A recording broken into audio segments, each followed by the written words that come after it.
Shenda Mtito TV. Shenda Mtito TV. Shenda Mtito TV. Rafiki namba moja wa burudani na michezo. Rafiki namba moja wa burudani na michezo. Mtazamaji wa J&R Mtito TV, rafiki namba moja burudani na michezo. Nipo na Mkaraboko. Niko naye hapa kwa ajili ya kuzungumza michezo.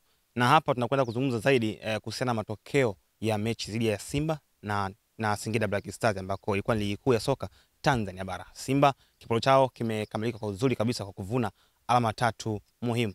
Mara baada ya mchezo huo kuna mengi yamezungumzwa kutokana na matokeo mbalimbali na mienendo mbalimbali ya muamuzi. Je, yeye anasema nini katika yale ambayo yanazungumzwa? Anazungumziaje namna ambavyo alitazama mchezo na hali ilivyo kwa sasa? Mimi naitwa Christopher Beda, Mwana Janduro, na nyuma ya kamera ni AP Classic Wear. Sisi ndio rafiki na moja burudani na michezo. Kaka Zubeli Mkaraboko, mambo vipi?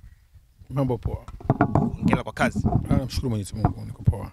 Na natamani tuanzie hapa kwa upande wa Simba Sports Club Mnyama mara baada ya kucheza kiporo chake dhidi ya Singida Black Stars. Matukio ni mengi kweli kweli. Inasemekana kwamba pengine referee wa jana kawagharimu Singida Black Stars kukosa alama 3 muhimu ama alama 1 katika mchezo wa jana. Je, kwa upande wako yale ambayo yanazungumzwa wewe unayachukuliaje?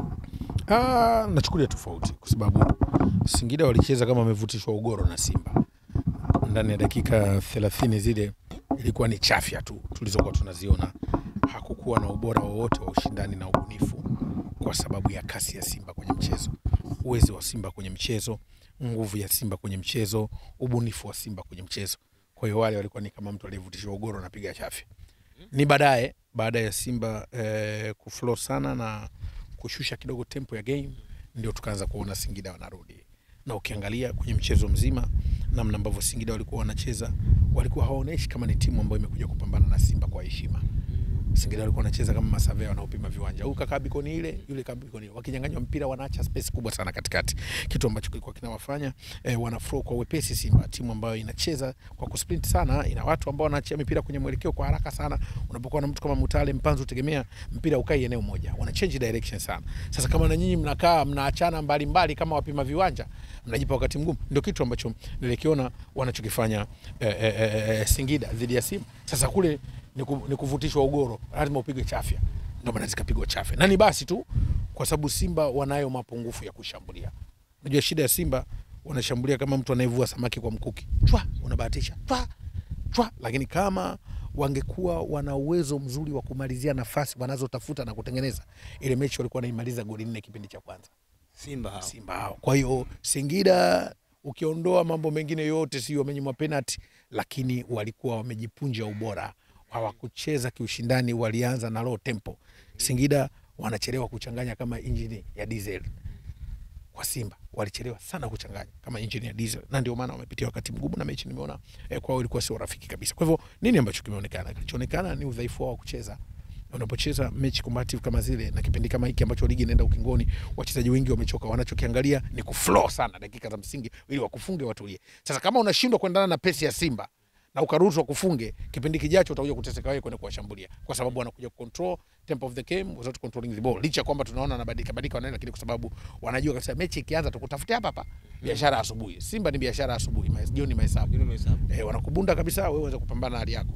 Kwa namna ambavyo matokeo yamekuwa, inasemekana kama referee ndiye ambaye hakuwa sawa kwa upande wa Singida Black Stars. Kwamba kuna namna matukio baadhi kikiwemo ya penalty ya soma mara 2, lakini pia kwa rupia inaonekana kama maamuzi alikuwa ni kawazurumu nafsi, kawazurumu haki ya Singida Black Stars. Wewe hii unaizungumziaje?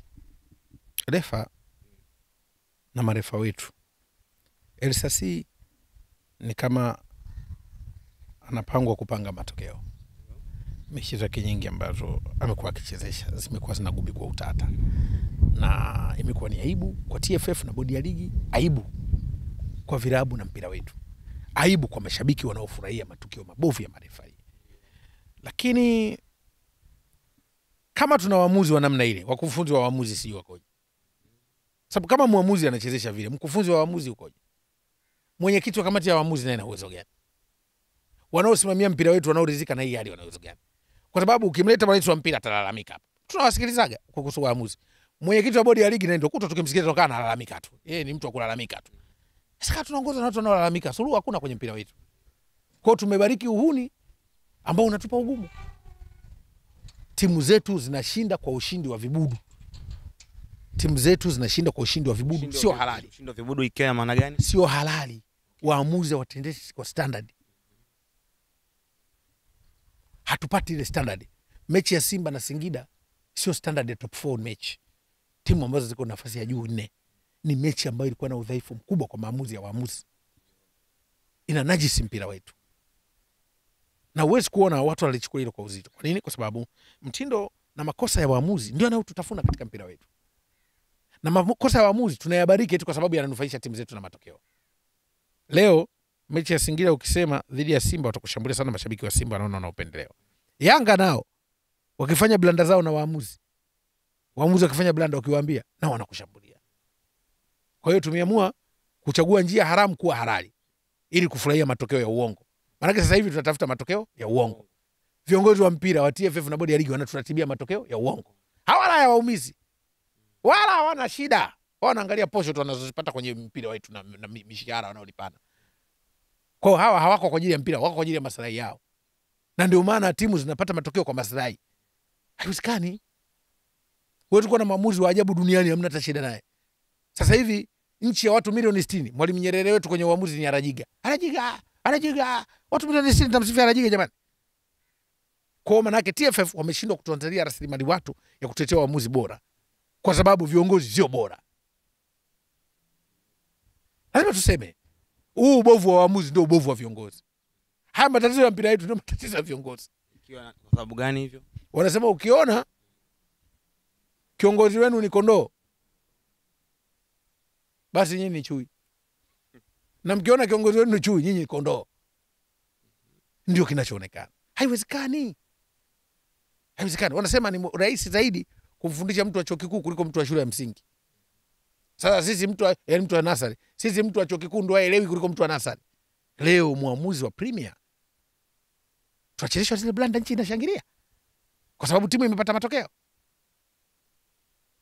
Tunataka kuchukua finali sisi kwa udhaifu ule. Hawana hata shida waamuzi wetu. Tusipopangiwa waamuzi wetu kimataifa, waamuzi wetu hata kimataifa aende. Nani anataka waamuzi wa ovyo vile? Kwa sababu waamuzi wetu wao ni kama ma-DJ. Tunahitaji huruma. Lazima mtikise kichwa. Tunahitaji huruma. Ile wale semaga ile baada ya mechi ya CAF. Kwamba huruma sometimes inabidi ufanye referee. Huruma ya nani sasa? Unaona huruma pia ya kuna kadi pale ya Nation kwa tukio lilifanya pia nalo pia inahitaji huruma labda. Kwa hiyo marefa wetu wanahitaji huruma. Huruma wapi kwa sheria na mpira unachezwa kwa sheria 17. Kuna sehemu inasema huruma. Kwa hiyo sheria 17. Kibongo bongo vipi sasa? Huruma. Sasa kibongo bongo ndio hiyo timu imeshinda. Hata kama mwamuzi kafanya blanda mnashangilia mwamuzi katusaidia kwa sababu tumeshinda. Hatuwezi kutengeneza mpira wa nchi, tunajidanganya. Tumeamua kujidanganya katika mpira wetu wa nchi, nafikiri ndiko tulikofika. Ila kiukweli ni aibu ya nchi. Inawezekana ukajiuliza, hapa ni wapi? Hapa ni Kisasa Dodoma na hii ni Brand Hotel. Je, unatafuta mahali pa kukaa wakati wa weekend au safari zako za kikazi? Basi, unapofika Dodoma, ichague Brand Hotel. Ni hoteli ya kifahari, chaguo kamili kwako, yenye mandhari nzuri ya kuvutia. Tunajivunia huduma bora ya malazi, chakula na vinywaji. Utapata free breakfast, free wifi, free swimming pool. Vyumba vyetu ni vya kisasa na vifaa vya kipekee vinavyofanya siku yako kuwa ya kufurahisha na yenye kumbukumbu nzuri. Pia tuna kumbi za kisasa kwa ajili ya shughuli mbalimbali na garden ya kupigia picha. Tunapatikana Kisasa, Dodoma, Tanzania. Fanya booking online kupitia booking.com. Wasiliana nasi kwa simu namba 0773467756. Email brandhotel14@gmail.com. Brand Hotel, tunaamini kwenye ukarimu na huduma bora.